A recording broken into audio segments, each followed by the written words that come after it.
Bu ulug' millat. Bu millat ko'rasizlar, albatta dunyo darajasiga chiqadi. Milliy istiqlolimiz naqadar bebaho ne'mat ekanini, uning tarixiy ahamiyatini yanada chuqur his etmoqdamiz. Aynan mustaqillik tufayli milliy davlatchiligimizni qayta tiklandi. O'zbekiston yangi tarixiy davrga qadam qo'ydi.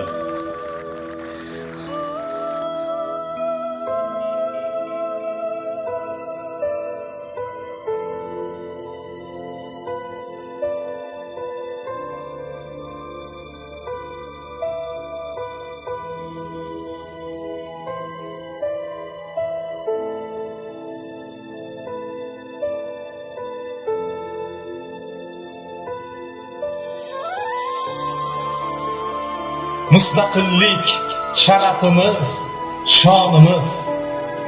Hur diyorda nurafshon har onimiz. Kerak bo'lsa fido bo'lsin jonimiz. Bugungi baxt, ertangi ravnaq uchun, vatan uchun, millat uchun, xalq uchun.